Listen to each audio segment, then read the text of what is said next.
Hello, welcome to Top Story, where we'll be looking at a symbolic transfer of power in Libya. On Wednesday, the National Transitional Council, that's the political arm of the opposition forces that toppled Muammar Gaddafi last year, they handed the reins to the recently elected National Congress. The body must now decide on a new government and pave the way to full elections after the drafting of a new constitution.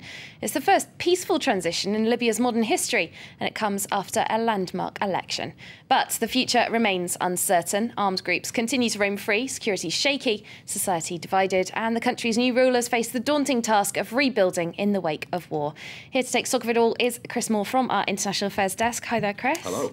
So firstly, where is Libya at right now in terms of security and stability? The handover seems to be coming at a fairly precarious time. It does, yeah. The NTC head, Mustafa Abdul Jalil, as he handed over, saying, yes, there are serious problems. Yes, we've made mistakes in terms of security and disarmament.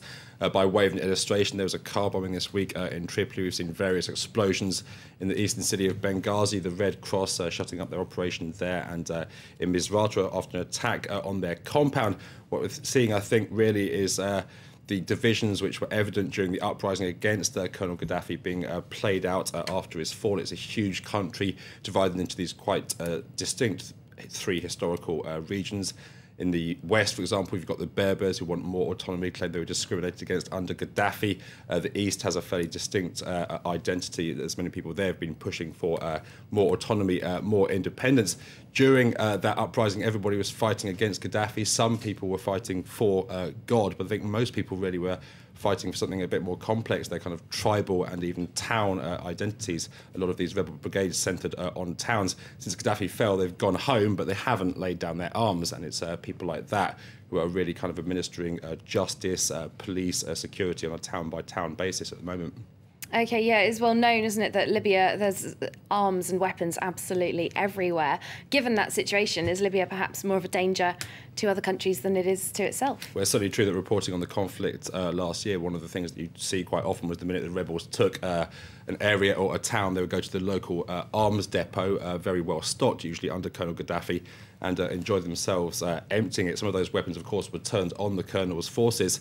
They laid down some of them. As to what happened to the rest of them, it's anybody's guess, but there are a few clues. What happened in northern Mali, overrun by Tuareg and Islamist fighters. And then, of course, at the same time, there's Syria. Russia has long accused the new Libya of backing the Syrian rebels, of arming them. There's been various reports of Libyan fighters in Syria. And, of course, I think it was back in April when Lebanese authorities intercepted that boat which had come from Tripoli, Libya, stocked with arms, many of them with Libyan labels upon them. So, yes, plenty of arms within Libya, but obviously a lot of them seeping out beyond Libyan borders. OK, well, looking back into Libya, though, lots of talk about nation building, new constitution, new assembly. Pretty tough task, though, really, isn't it, given the void that's been left after Gaddafi's departure? That's right. Gaddafi's was a pretty eccentric regime. It was one which was all about the man, if you like, and building up central institutions, a strong central authority in the wake of that is no mean feat, especially considering, as we said, the amount of localism going on. Nobody really knows what this new National Assembly is going to give. Like, theoretically, it's dominated by the so-called liberals, with the Muslim Brotherhood in second place. But lots of talk about Sharia law being a big part of it. The biggest element in there are independent candidates who are going to be fighting the corner of their tribes, their towns, as we were talking about. Nobody's exactly sure what they're going to come up with in terms of policy, in terms of this new constitution. That said, we were talking about divisions within Libya. There's a lot which unites Libyan society. It's conservative with a small c, Sunni Muslim society. It is not Syria. Outside actors perhaps not quite as important. There's no reason why it should all be a disaster in the long term.